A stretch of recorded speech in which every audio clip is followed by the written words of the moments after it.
Hello मेरे प्यारे दोस्तों और नमस्कार। स्वागत है आपका अपने YouTube channel PCM by Pradeep sir में। तो आज हम लेकर के आए हैं मैथ की पार्ट नंबर 2, जिसमें हमने पार्ट नंबर 1 में हमने आपको बता दिया था कि मैट्रिक्स क्या है, यानी कि आव्यूह क्या है, आव्यूह में क्या होती हैं। तो आव्यूह अगर मान लो हमारा किसी प्रकार का हमें कहते हैं कि 2x2 यानी कि 2x2 का आव्यूह बनाइए, यानी कि मैट्रिक्स बनाइए, तो वो किस प्रकार बनेगा, वो बनेगा यानी कि 2 1 3 1। तो यानी कि संख्या कुछ भी हो सकती हैं। तो ये क्या हो जाएगा हमारी 2x2 यानी कि 2x2 यानी कि इसमें 2 रो हैं तो R1 R2 सही, और 2 कॉलम हैं C1 C2। तो ये हमारा मैट्रिक्स क्या हो जाएगा 2x2। तो यानी कि हमारा 2x2 का मैट्रिक्स हो जाएगा। और यदि 3x3 लिखा हुआ जाए कहीं, 3x3 यानी कि 3x3 का आव्यूह बनाइए, मैट्रिक्स बनाइए, तो वह किस प्रकार बनाएंगे हम। तो यानी कि उसमें 3 ही रो होंगी और 3 ही कॉलम होंगी, 3 रो और 3 कॉलम। यानी कि हम यहाँ पर भी देख सकते हैं तो 0 1 5 6 यानी कि 3 6 और 7 और 2 9 और 0। तो ये क्या हो जाएगा हमारा 3x3 का। तो 3x3 का तो यानी कि इसमें R1 तो यानी कि हमारी रो पहली हो जाएगी, ये रो 2 हो जाएगी और ये रो 3, यानी कि रो को हम पंक्ति भी बोल सकते हैं। तो यानी कि ये पहली पंक्ति हो जाएगी हमारी, ये दूसरी पंक्ति हो जाएगी और ये हमारी तीसरी पंक्ति हो जाएगी, और ये हमारा पहला स्तंभ हो जाएगा और ये हमारा दूसरा स्तंभ हो जाएगा और ये क्या हो जाएगा हमारा तीसरा स्तंभ। तो हमारा ये मैट्रिक्स जो आ जाएगा वो आ जाएगा हमारा 3x3 का। तो सही।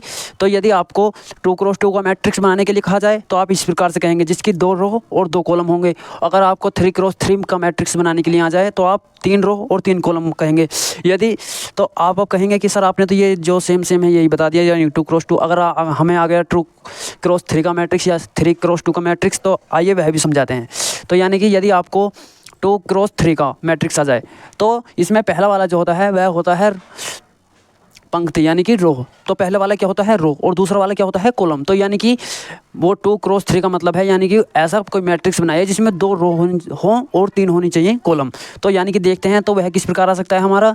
तो 1 2 3 सही, तो 5 3 9। तो इसमें क्या हमारी, तो ये क्या हो जाएगा हमारी, ये मैट्रिक्स हो जाएगा हमारा 2x3 का मैट्रिक्स। 2x3 का मैट्रिक्स किस प्रकार, तो यानी कि इसमें 2 रो हैं, पहली रो यानी कि R1 और दूसरी रो क्या हो जाएगी हमारी R2। तो पहली रो हमारी R1 और दूसरी रो हमारी R2, और कॉलम जो हो जाएंगे हमारे वे हो जाएंगे C1 C2 और C3। तो यानी कि 2 रो हो जाएंगे और 3 कॉलम हो जाएंगे। तो ये हमारा मैट्रिक्स जो आ जाएगा ये आ जाएगा हमारा 2x3 का मैट्रिक्स। तो सही, ये हमने इस वीडियो में भी समझा दिया है और आपको इससे पिछली वीडियो में भी समझा दिया था। तो जिसने इससे पिछली वीडियो नहीं देखी है जाकर के वह आप पहले पिछली वीडियो जाकर के देख लें, आपको मैट्रिक्स अच्छे से समझ में आ जाएगा। सही। तो अब हम देखते हैं अपना क्वेश्चन नंबर 2।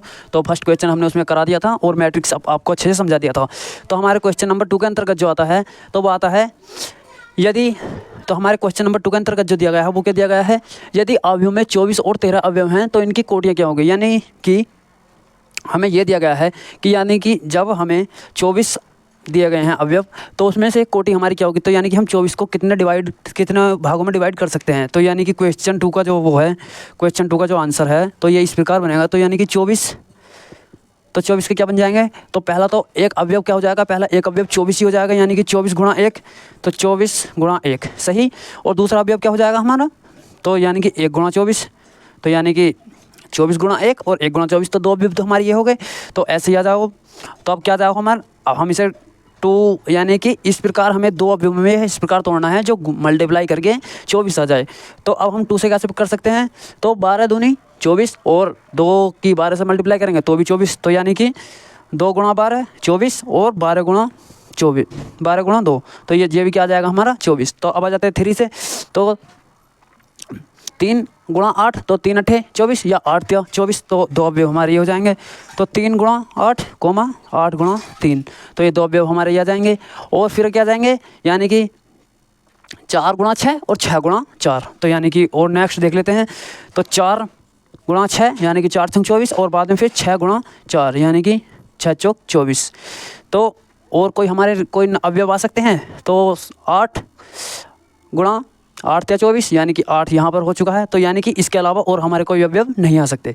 तो हमारे इसके अवयव कितने आ जाएंगे, तो जो भी अवयव हैं 24 के, तो वो कितने आ जाएंगे, 1 2 3 4 5 6 7 8, तो ये हमारे 8 अवयव आ जाएंगे टोटल। सही, तो ऐसे ही देख लेते हैं हम। तो इसमें क्या कहा गया है, यदि अवयव में 24 और 13 अवयव हों तो इनकी कोटियाँ क्या होगी, तो कोटियाँ इनकी ये होंगी। तो पहली कोटि ये होगी, दूसरी ये, तीसरी ये, और चौथी ये, पाँचवीं, छठी, सातवीं और आठवीं। तो अब देख लेते हैं 13 की कोटियाँ क्या होंगी हमारी, तो 13 की कोटि क्या होंगे, तो 13 की हमारी कोटि यह एक ओड नंबर है, इसकी हमारी केवल 2 ही कोटियाँ होंगी। एक होगी 13 गुणा 1 और दूसरी होगी 1 गुणा 13। तो देख लेते हैं हम। तो पहली कोटि क्या हो जाएगी हमारी 13 गुणा 1 और कोमा कौन सी हो जाएगी 1 गुणा 13। तो यानी कि ये हमारी 2 कोटियाँ हो जाएंगी। तो आपको ये कोटि अच्छे समझ में आई होंगी। तो ये क्या था हमारा क्वेश्चन नंबर 2। सही, तो यानी यदि अवयव में 24 और 13 अवयव हों तो इनकी कोटियाँ क्या होंगी, तो यानी कि 24 वाले की जो कोटियाँ होंगी वह 8 कोटि होंगी। तो पहली कोटि 24 गुणा 1, दूसरी कोटि 1 गुणा 24, तीसरी कोटि 1 गुणा 12 और चौथी कोटि 12 गुणा 2। इसी प्रकार पाँचवीं कोटि ये हो जाएगी 3 गुणा 8 और 8 गुणा 3। सही, और 4 गुणा 6 और 6 गुणा 4। और 13 की कोटि क्या हो जाएंगे, 13 की कोटि केवल 2 ही रहेंगी क्योंकि यह एक और नंबर है। तो 13 गुणा 1 और 1 गुणा 13। सही, तो आप क्वेश्चन नंबर 3 का आंसर जो कमेंट बॉक्स में करके बताना है आपको। तो इसके 18 की जो कोटि, तो आप सभी को क्वेश्चन नंबर 3 की कोटि बतानी है। तो 18 और 5 की अवयव हों तो इनकी कोटि क्या ज्ञात कीजिए। तो इसका जो क्वेश्चन नंबर 3 का आंसर जो आपको कमेंट बॉक्स में बताना है, तो कमेंट बॉक्स में आंसर बताइए कि 18 और 5 की कितनी कोटियाँ हैं। तो 18 की हम इस एक ऐसे ही समझा देते हैं मोटा छोटा। तो क्या कहना है 18 की कोटि कितनी हो जाएंगी, एक तो वही हो जाएगी 18 गुणा 1 और दूसरी हो जाएगी 1 गुणा 18। सही, और बाद में फिर दूसरी कोटि कौन सी जाएगी 2 गुणा 9 यानी कि 9 दूनी 18 और दूसरी हो जाएगी तीसरी वो चौथी हो जाएगी हमारी 9 गुणा 2। सही, और बाद में फिर 3 गुणा 6, 6 गुणा 3 यानी कि 6 × 18 और 3 × 18 और यानी कि यही हमारी कोटि हो जाएंगे। और देख लेना इक्का दुक्का कर दो आपका और कोटि बन जाए। सही, तो यानी कि अब हम अपना नेक्स्ट सवाल देखते हैं। तो हमारा नेक्स्ट सवाल कौन सा था, तो हमारा नेक्स्ट सवाल जो था वह चौथा क्वेश्चन नंबर 4। तो आपने इस सवाल का स्क्रीनशॉट ले लिया होगा। आप इसका आंसर कमेंट बॉक्स में उससे बताएं ताकि आपको प्रैक्टिस भी हाथों हाथ होती रहे। तो हमारा चौथा जो सवाल दिया गया है वह एनसीईआरटी बुक का। तो एनसीईआरटी बुक का हमारा चौथा सवाल दिया गया है। तो यदि एक जो हमारा 2x2 अवयव जिसके अवयव क्या दिए गए हैं हमें a बराबर IJ की रचना कीजिए जिसके अवयव जो हैं निम्न प्रकार प्रदत्त हैं। यानी कि हमें 2x2 का जो एक मैट्रिक्स बनाना है जो है। तो 2x2 का मैट्रिक्स हम किस प्रकार बना सकते हैं, तो 2x2 यानी कि जिसमें 2 रो हों यानी कि 1 2 1 5 यानी कि कुछ भी नंबर कुछ भी आ सकते हैं। तो यानी कि जिसमें 2 ही रो होने चाहिए यानी कि R1, R2 और ये क्या हो जाएगी हमारी C1, C2 यानी कि 2 ही रो हों और 2 ही कॉलम हों। तो वह क्या हो जाएगा हमारा, ये हो जाएगा हमारा 2x2 का मैट्रिक्स। सही, तो आइए हम इस क्वेश्चन को सॉल्व करते हैं। तो यह क्या कह रहा है हमारा, तो ये कह रहा है AIJ यानी कि सॉल्यूशन। तो फर्स्ट में हमें क्या दिया गया है, तो 2x2 का मैट्रिक्स का जो फॉर्मूला होता है वो होता है हमारा A11 सही और A12 और A21 और A22। तो ये क्या हो जाएगा हमारा 2x2 का क्या हो जाएगा ये हमारा मैट्रिक्स। तो सही, तो आइए सबसे पहले हम इसे एक साइड लिख लेते हैं।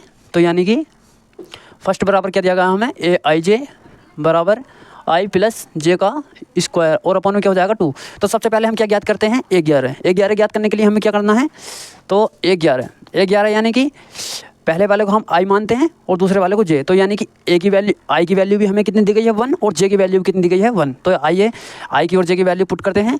तो I की वैल्यू कितनी है 1 और J की वैल्यू कितनी है 1। तो इसका स्क्वायर और अपन में क्या हो जाएगा हमारा 2। तो बराबर 1 + 1 कितना हो जाएगा 2। तो यानी कि 2 का स्क्वायर और अपन में क्या हो जाएगा हमारा 2। सही, तो इसे क्या लिख सकते हैं हम 2। तो यानी कि 2 का बार इससे क्या लिख सकते हैं हम 2x2 और अपन में क्या हो जाएगा हमारा 2 और इस 2 से 2 कट जाएगा और हमारा फाइनल आंसर जो आ जाएगा वो आ जाएगा 2। यानी कि हमारा A11 बराबर कितना हो गया, A11 बराबर कितना हो गया हमारा 2। सही, तो A11 बराबर वो 2 आ गया। और अब देखते हैं हम A12 यानी कि A12 बराबर, तो A बराबर यानी कि आपके I की वैल्यू 1 है और 2 की वैल्यू J की वैल्यू जो है हमारी वह हमारी 2। तो यानी कि I की वैल्यू हम 1 पुट करेंगे और J की वैल्यू क्या करेंगे हम 2 पुट करेंगे। तो आइए पुट करते हैं। तो 1 + 2 का स्क्वायर और अपन में क्या हो जाएगा हमारा 2। तो वो देखते हैं हम। तो 1 + 2 बराबर ये क्या हो जाएगा 3। तो 3 × 3 यानी कि इसका स्क्वायर है तो और अपन में क्या हो जाएगा हमारा 2। तो ये क्या हो जाएगा हमारा 9/2। तो यानी कि 9/2 आ जाएगा ये हमारा आंसर। यानी कि 9/2 सही। और अब देखते हैं हम A21। तो आपका इस प्रकार आपके आई की वैल्यू 2 पुट करेंगे और जे की वैल्यू कितनी 1 पुट करेंगे सही। तो आइए देखते हैं हम। तो आई की वैल्यू कितनी पुट करेंगे 2 और +1 और अपॉन में कितनी क्या करेंगे 2, तो यानी कि इसका होल क्यूब। तो यानी कि हमने आई की वैल्यू 2 पुट करी और जे की वैल्यू जो हमने 1 पुट करी सही। तो अपॉन में कितना हो जाएगा 3, वो 2 और 1 कितना हो जाएंगे 3, तो यानी कि 3 का स्क्वायर और अपॉन में कितना क्या हो जाएगा हमारा 2। तो इसे 3 के स्क्वायर क्या लिख सकते हैं हम 3 × 3 और अपॉन में क्या हो जाएगा 2, तो यानी कि 3 × 9 और अपॉन में 2, तो यानी कि ये भी हमारा 9/2 हो जाएगा। और अब निकालते हैं हम लास्ट डिजिट अपना, वो निकालते हैं A22 में के लिए क्या करते हैं हम आई की वैल्यू भी 2 और जे की वैल्यू भी 2, तो 2 + 2 का स्क्वायर और अपॉन में क्या हो जाएगा हमारा 2, तो यानी कि 2 + 2 बराबर कितने हो जाएंगे 4 का स्क्वायर और अपॉन में क्या हो जाएगा हमारा 2। तो इसे क्या लिख सकते हैं हम 4 × 4 और अपॉन में क्या हो जाएगा 2, 2 से 2 ये कटेगा 2 बार, तो हमारा A22 बराबर जो हो जाएगा वो आ जाएगा हमारा 8। तो A22 बराबर, तो इन सभी की वैल्यू हम इक्वेशन में पुट करेंगे। तो आइए देखते हैं A11 बराबर क्या आ जाएगा हमारा 2 और A12 बराबर क्या आ गया 9/2 और A21 बराबर क्या आ गया हमारा 9/2 और A22 बराबर क्या आ गया हमारा 8। तो आइए इसकी वैल्यू हम इसमें पुट करते हैं। तो A11 बराबर 2 और A12 बराबर कितना आया हमारा 9/2 और A21 बराबर 9/2 और A22 बराबर कितना आ गया हमारा 8। तो ये क्या हो जाएगा हमारा A बराबर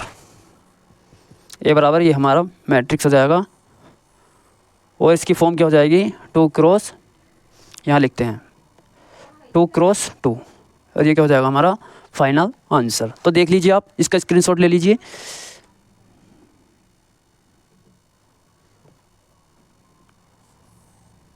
सही, इसका स्क्रीनशॉट ले लीजिए, तब तक हम थोड़ा साइड हो जाते हैं। तो आइए अब हम देखते हैं अपना सेकंड सवाल। उम्मीद है कि आप सभी ने इसके स्क्रीनशॉट ले लिया होगा। तो इसका सेकंड सवाल देखते हैं।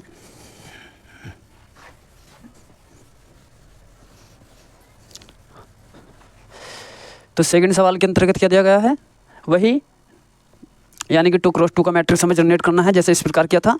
और आपको इस बार क्या दिया गया है सेकंड सवाल में I/J और आपका I/J दिया गया है, यानी कि I/J ये दिया गया है। तो आइए देखते हैं सेकंड की हम।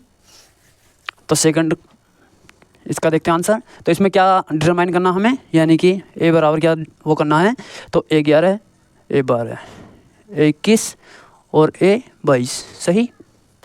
तो आइए देखते हैं हम। सबसे पहले क्या देखते हैं हम A11। तो A11 यानी कि A11 यानी कि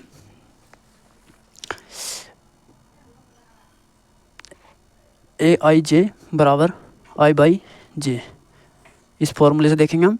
तो सबसे पहले देखते हैं हम A11। तो A11 यानी कि इसकी I की वैल्यू भी 1 लगाएंगे और J की वैल्यू भी 1 लगाएंगे, तो यानी कि 1/1। तो 1 से 1 कितनी बार जाएगा, एक बार। तो हमारी A11 की वैल्यू क्या जाएगी हमारी 1। तो A12 यानी कि A12 की वैल्यू, यानी कि A की वैल्यू क्या लगाएंगे, I की वैल्यू क्या लगाएंगे हम 1 और J की वैल्यू क्या लगाएंगे हम 2 सही। तो यानी कि 1/2। तो इसकी तो फाइनल आंसर A12 बराबर तो 1/2 सिंपली आ गया। तो ये आ गया। अब वो देखते हैं A21। तो यानी कि A21 बराबर क्या देखते हैं हम, तो आपका I की वैल्यू हमारी जो रहेगी तो वो रहेगी 2 और J की वैल्यू क्या रहेगी, वो रहेगी हमारी 1। तो 2/1 बराबर क्या जाएगा हमारा 2 सही। और अब देखते हैं हम A22 बराबर, यानी कि हमारी I की वैल्यू भी 2 रहेगी और J की वैल्यू भी हमारी क्या रहेगी 2 रहेगी।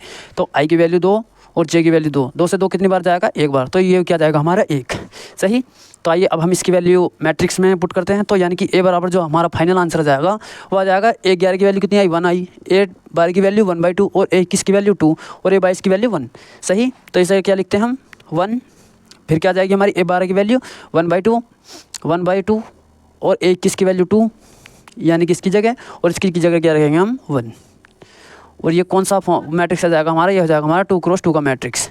तो ये हमारा A आ जाएगा और ये क्या जाएगा हमारा फाइनल आंसर जाएगा। और आपको इसी प्रकार हम आपको एक मैट्रिक्स देंगे जिसकी वैल्यू आपको डिटरमाइन करके बतानी है। तो वो हो जाएगी हमारी, तो यानी कि A बराबर जो दिया गया हमें A/J, यानी कि A/J बराबर ए आई जे बराबर क्या दिया गया हमें 2i + j, और अपॉन में क्या दिया गया हमें, यानी कि 3। सही, तो इसकी वैल्यू हमें डिटरमाइन करके बतानी है। और ये हमें मैट्रिक्स जो बनाना है वो बनाना है तुम्हें 2 × 2 का। तो इस मैट्रिक्स को आपको बनाना है और हमें A11, A12 और A21 और A22, तो यानी कि इसकी वैल्यू हमें डिटरमाइन करके बतानी है। सही, अगर आपको सभी को यह वीडियो पसंद आए तो वीडियो को लाइक और चैनल को सब्सक्राइब करना ना भूलें। अगर आपको इसी तरह की वीडियो चाहिए तो आप कमेंट बॉक्स में कमेंट करके आंसर बता सकते हैं। और जिसने इससे पिछली वीडियो नहीं देखी वह इससे पिछली वीडियो भी जाकर के देख ले। और अगर यदि आपको इसी चैनल पर फिजिक्स देखनी है तो आप प्लेलिस्ट में जाकर के फिजिक्स भी पढ़ सकते हैं। और जो यदि कोई आपका भाई दोस्त बंधु BSc first semester, 5th semester या BSc कोई सा भी ईयर कर रहा है तो आप इस चैनल से जुड़ सकते हैं और यह वीडियो शेयर कर सकते हैं। तो इस चैनल पर प्रॉपर फिजिक्स और मैथ टोटल पढ़ाया जाएगा और आप सभी को यह वीडियो शेयर भी कर सकते हैं। तो यदि अगर आपको इन्हीं वीडियो की PDF भी चाहिए तो PDF के लिए Telegram channel PCM by Pradeep sir को भी ज्वाइन कर सकते हैं। तो फिर मिलते हैं नेक्स्ट वीडियो में, तब तक के लिए धन्यवाद।